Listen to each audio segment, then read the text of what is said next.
السلام علیکم ورحمۃ اللہ وبرکاتہ۔ امام بخاری رحمہ اللہ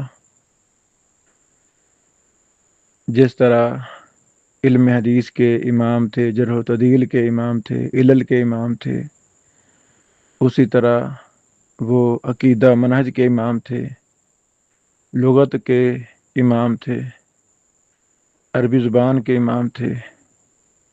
اسی طرح وہ فقہ کے بھی امام تھے۔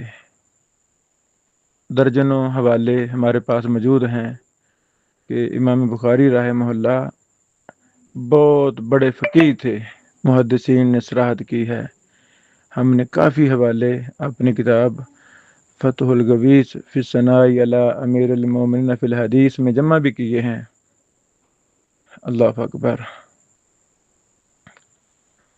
تو امام بخاری رحمہ اللہ کی فقہ صحیح بخاری کے ابواب میں نظر آتی ہے۔ ابواب کے اندر امام بخاری صاحب کی فقہ باب کے اندر نظر آتی ہے، پھر ابواب کے تحت جو وہ قرآن کریم کی آیات لاتے ہیں، سلف صحابہ کرام تابعین تبع تابعین کے اقوال لاتے ہیں، پھر احادیث باسند لاتے ہیں، اور یہ ساری کی ساری چیزیں دلالت کرتی ہیں کہ امام بخاری صاحب رحمہ اللہ بہت بڑے فقیہ تھے۔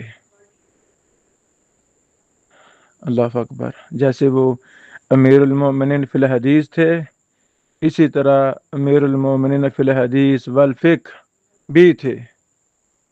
امام بخاری جیسا فقیہ دور دور ہمیں نہیں ملتے۔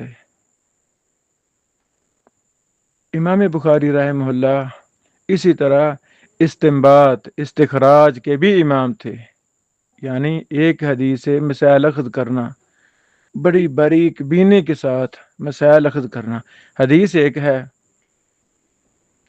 اس سے امام بخاری صاحب 30 مسئلے اخذ کر رہے ہیں، 40 مسئلے اخذ کر رہے ہیں، 10 مسئلے تو عام ہیں۔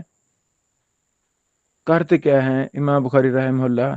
ایک حدیث ہے، اس کو کتاب الایمان میں بھی لا رہے ہیں، وہاں اور مسئلہ، اسی حدیث کو کتاب الصلاۃ میں لا رہے ہیں، وہاں اور مسئلہ اخذ کر رہے ہیں، باب اور باندھ رہے ہیں۔ اسی حدیث کو کتاب الجہاد میں لا رہے ہیں، اسی حدیث سے جہاد کے مسائل میں اور مسئلہ اخذ کر رہے ہیں۔ اسی حدیث کو نکاح، طلاق، رضاعت وغیرہ، توحید دیگر کتب میں بھی لا رہے ہیں، وہاں اور باب قائم کرتے ہیں۔ تو ضرورت اس بات کی تھی کہ ایسا کام کیا جائے جس میں امام بخاری رحمہ اللہ کی فقہ کو مدون اور مرتب کیا جائے۔ ایک حدیث پر جو امام بخاری صاحب اس کو تکرار کے ساتھ لاتے ہیں، اسی کو مقررات کہتے ہیں۔ مقررات بخاری کا مطلب جو حدیث صحیح بخاری میں بار بار آئے۔ اب جب حدیث بار بار آتی ہے تو اس پر باب بھی امام بخاری صاحب بار بار علیحدہ علیحدہ قائم کرتے ہیں۔ یہ ایک ہی حدیث کی فقہ منتشر تھی، ایک باب کتاب الایمان میں ہے، دوسرا صلاۃ میں، تیسرا حج میں، چوتھا زکوٰۃ میں، پانچواں توحید میں، اس طرح بکھرے ہوئے تھے۔ تو ہمارے اساتذہ، ہمارے کبار محدثین جن سے ہم نے سیکھا، علم قرآن و حدیث سیکھا، انہوں نے ہمیں یہ منہج، یہ تربیت دی تھی، بیٹا اگر آپ فقیہ اور مجتہد بننا چاہتے ہیں، امام بخاری کی فقاہت، استنباط، استخراج مسائل کو باریک بینی میں دیکھنا چاہتے ہیں، یکجا دیکھنا چاہتے ہیں، تو پھر ایک حدیث کے تمام ابواب اکٹھے کیا کریں، اس حدیث کی سندیں بھی اکٹھے کیا کریں۔ سندوں میں بھی فوائد ہیں، معمولی فرق ہوتا ہے۔ ایک سند ایک استاد سے دوسرے سے تیسرے سے امام بخاری سے بیان کرتے ہیں اکثر، اور ان میں بھی اسنادی فوائد۔ پھر متن حدیث، جب ہم ایک ہی حدیث کا متن بار بار آتا ہے اس کو جمع کرتے ہیں تو وہاں بھی ہمیں فوائد ملتے ہیں۔ تو بہرحال وہ اساتذہ کی ہمیں توجہ، پھر اللہ نے مجھے توفیق دی بارہا صحیح بخاری پڑھانے کی، تو میں یہ طلبہ کو توجہ دلاتا رہتا تھا۔ لیکن یہ یعنی کم ہی ہوتے ہیں طلبہ جو استاد کے پیچھے لگتے ہیں۔ اگر سارے پیچھے لگ جائیں تو محدث نہ بن جائیں۔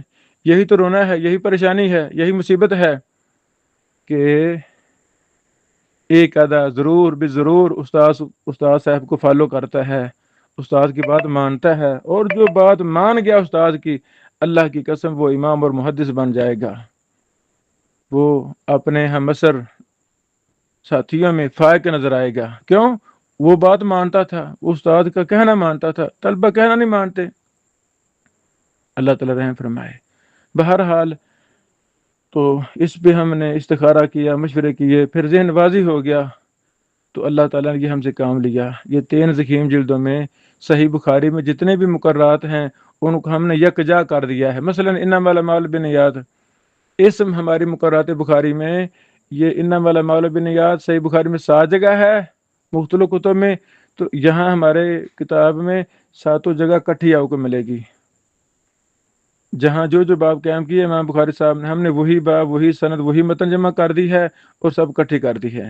جب ایک حدیث پر یہ حدیث 7 جگہ لائے ہیں، 7 ابواب 7 سند اکٹھی ہو گئی ہیں، نیچے ہم نے نقطے لگا دیے ہیں، پھر اگلی حدیث جب اس کی 10-12 سندیں، 10-12 ابواب، 10-12 متن اکٹھے ہو گئے ہیں، پھر لکیریں لگا کے پھر اگلی حدیث، اس طرح ہم نے کیا ہے۔ تو یہ اچھا، جو طلبہ طالبات اس نسخہ کو سامنے رہ کر پڑھیں گے صحیح بخاری، اللہ کی قسم گویا کہ ایک ہی نظر میں وہ ایک حدیث امام بخاری کے تمام ابواب، تمام امام بخاری صاحب کی فقاہت، استنباط، استخراج کو پڑھ سکیں گے فوراً۔ سمجھ آگے میرے خیال میں؟ اگر سند میں شوق ہے، اسنادی دراسہ کرنے کا شوق ہے، تو وہ 7 سندیں آپ کے سامنے ہوں گی، 1-2 صفحوں کے اندر آپ کو کٹھی ملیں گی، آپ فوراً تقابل کر سکتے ہیں۔ اگر متن حدیث میں محبت ہے، لذت لینا چاہتے ہیں، حدیث کے فن میں درک رکھنا چاہتے ہیں، آگے نکلنا چاہتے ہیں، تو پھر آپ متن بھی اکٹھے کریں گے، تو کہیں نہ کہیں کوئی اضافہ آپ کو ملے گا۔ سبحان اللہ، سبحان اللہ۔ ایک لمبی داستان ہے، مختصر انداز میں نے بیان کرنے کی کوشش کی ہے۔ ہم ساری طلبہ ہیں، دین کے چھوٹے سے خادم ہیں، اللہ تعالی ہمیں اچھا مخلص سچا خادم بنائے، ہماری زندگی کا ہر منٹ، ہر سیکنڈ وقف کر لے اپنے مبارک دین کی خدمت کے لیے۔ ایسے لوگوں کو سلام جن کا مرنا جینا اڑنا بچھوڑنا دین کی خدمت ہے، قرب قیامت ہے، لوگوں کو دنیا کا غم کھا گیا ہے، ہزاروں پتی تھے، لاکھوں پتی بن گئے، بھی صبر کر جاؤ، چھوڑ دو، جتنا اللہ نے دے دیا کھاتے رہیں گے، ختم نہیں ہوگا، اب دین کی طرف آ جاؤ۔ نہیں، لاکھوں سے کروڑوں پتی، بھائی ابھی بس کر دو، اتنے کچھ سنبھال لو، باقی دین کو وقت دو۔ نہیں، کروڑوں سے اربوں پتی، کروڑوں والا بھی پریشان ہے، لاکھوں پتی والا بھی پریشان ہے، اربوں والا بھی پریشان ہے۔ اللہ کی قسم میں کہتا ہوں واپس آ جائیں، دین کی ٹینشن لیں، دین کو ہم اور غم بنا لیں، دین کو وقت دیں، تبلیغ کے مشن میں آ جائیں، پڑھیں، علماء کے ساتھ اٹیچ ہو جائیں، دینی کتب کا مطالعہ کریں، تو تاکہ ہمارا ہم اور غم دین بن جائے۔ یہ کتاب مقررات صحیح بخاری الحمدللہ بعض اساتذہ نے یہ ہم سے کتاب منگوائیں، اور وہ باقاعدہ اس کو سامنے رہ کر طلبہ طالبات کو صحیح بخاری پڑھا رہے ہیں، اور ہمیں بتاتے رہتے ہیں کہ بڑا ہمیں فائدہ ہو رہا ہے۔ آپ بھی، کوئی بھی اس ہماری مقررات صحیح بخاری کو ہم سے، مجھ سے، میری ٹیم سے پڑھنا چاہے، تو انشاءاللہ میں خود، اگر میں نہ ہو سکا تو میں کوئی استاد مقرر کر کے اس کو باقاعدہ پڑھانے کے لیے ہم تیار ہیں انشاءاللہ العزیز۔ جیسے یہ کلاس روم بھی ہیں، اس طرح ہماری پرسنل کلاسیں بھی ہوتی ہیں، کہ لوگ وہ کہتے ہیں جی ہم نے 1 پڑھنا ہے، تو ہم ان کو بھی پڑھاتے ہیں۔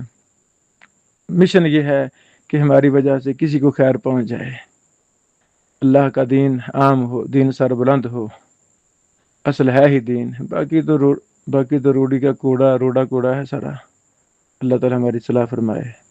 تو یہ چند ضروری باتیں میں نے کرنی تھی۔ تو جو بھی انشاءاللہ آپ کا سوال ہوگا وہ پرسنل آپ اس نمبر پہ بھیجیں گے 0302 والے پر، تو انشاءاللہ جواب گروپ کے اندر ہی دیا جائے گا انشاءاللہ، تاکہ باقی بھی بہن بھائی فائدہ